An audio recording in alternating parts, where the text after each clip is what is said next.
Okay guys, this is Mike from Baltimore Rides, and I am wrapping up my Friday, October 20th video. It is Saturday in the wee hours of the morning. It's about 3:30.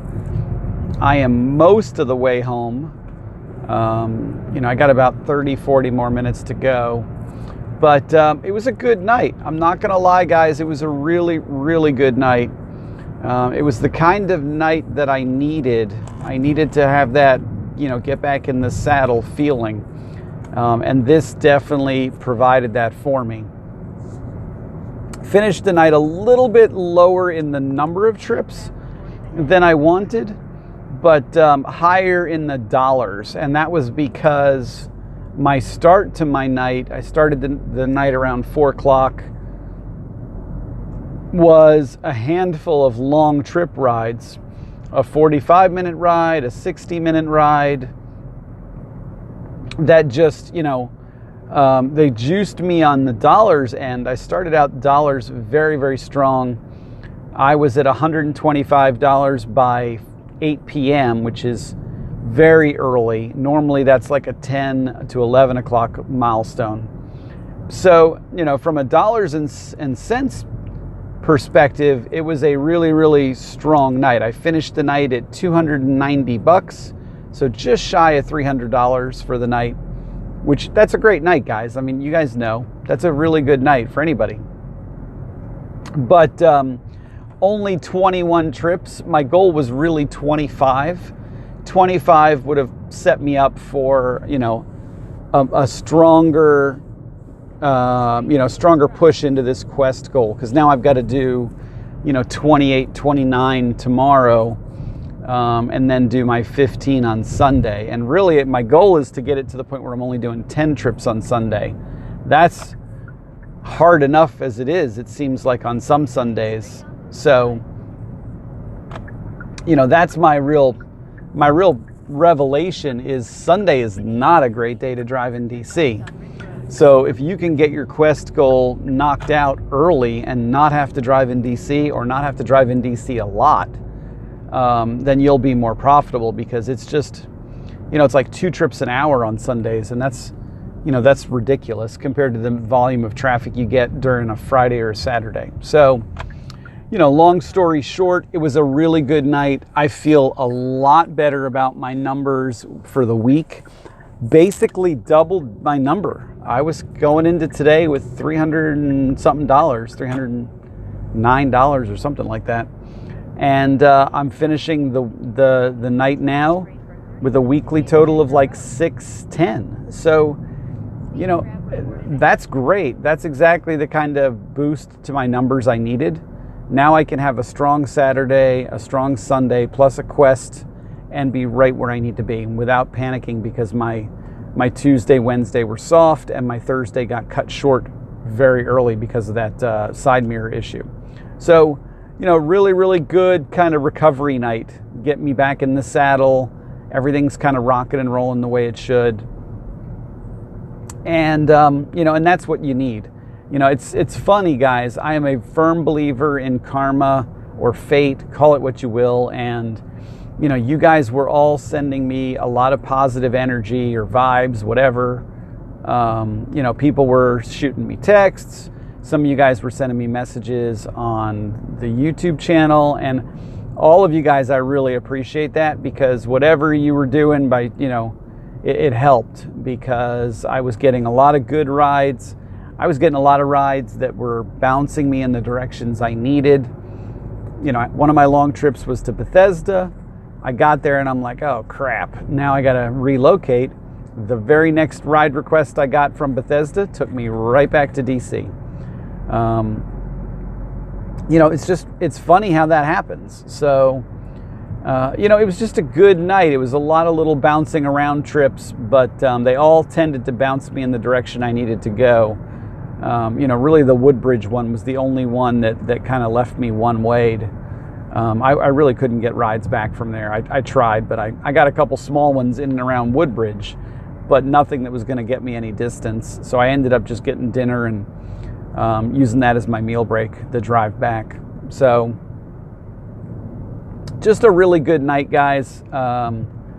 You know, I don't have a whole lot more to say about it than that. But, you know, that's kind of how this thing works, is that, you know, some nights you make judgment calls and they're good ones. Some nights you make judgment calls and they're bad ones. I mean, you know, was it a bad decision last night to not drive to DC at, you know, 5 o'clock at night? I don't know. You know, you can play the whole, you know, what if game. You know, what if I'd driven to DC? Would my side mirror have gotten busted off? Probably not. You know, so I mean, a whole lot of those stupid what ifs, but I don't really believe in, you know, crying over spilt milk. I made the decision to drive, you know, local. You know, I don't think that was what caused anything. I think it was just, you know, it was kind of odds. You know, it's kind of just play the odds. At some point or another, something's going to happen to your car when you're driving as much as we are. I'm grateful that it was very minimal. I really, really am, because it could have been horrific. Somebody could have gotten hurt. You know, could have been really, really bad. So I'm grateful that it's something stupid and minor. But you know, anybody could second guess and say, well, what if you had done this? What if you had done that? So you can't dwell on that stuff. You know, at the time, it sounded like it made sense. You know, hindsight is 20/20. I'm kicking myself now, but it's just the math made sense to not go to DC at, you know, at 5 o'clock at night. So, you know, that's that, guys. You know, sometimes you just have to live with the decisions you make and go forward. And that's really what today was all about for me. I try and give you guys that message. You know, that's one of my overall themes for you guys to absorb, is that, you know, plans and goals are very important. Reflecting and looking back on what you did that you can do differently is just as much part of it. If you're not self-reflecting and, you know, kind of being, not necessarily being your own worst critic, but being a critical thinker and saying, okay, what can I do differently? What could I change? What decisions, you know, maybe weren't the right decisions, and what decisions, and this is the important part, what decisions worked out really well? You know, a lot of times when we think about critiquing or critical thinking or being somebody's worst critic, these things always have kind of a negative connotation. But you also want to, you know, you want to acknowledge when you have a good night. You want to acknowledge when you did something smart or something successful or just got lucky. Sometimes it's about luck. You know, you need to celebrate your praises just as much as you scratch your head and feel frustrated over the things that you miss on. And it's that equal balance of being honest enough to say, I can do better, but, you know, I did good here, I did good there, but I can do better here, you know. And that's where I think that's where we have to be grounded in reality. I know I am. I'm always thinking, I'm always trying to change things up. I'm always trying to second guess myself and, you know, really, really just nuance and nudge this to the level of, you know, quote unquote perfection, which I'm nowhere near. But, you know, that's the trick, guys. And I did. I said this to Vanessa. She texted me or messaged me in the YouTube app. And, you know, I was discouraged yesterday. You guys probably picked it up very easily in my vibe because of the stupid side mirror, because of the comments that were kind of made at the airport. You know, and I try not to let that stuff get to me, guys. I really do. I'm very much a positive person, not just when I'm making these videos, but all day long. I wake up positive and, you know, it doesn't go away. It's just my nature. But it's easy to get, you know, to get in your head, especially when somebody pushes your buttons. And, you know, that's what frustrates me is when people, you know, a guy I used to work with named Chris a long, long time ago once used to joke, and he had this kind of funny expression. He would say, know something about something before you say something.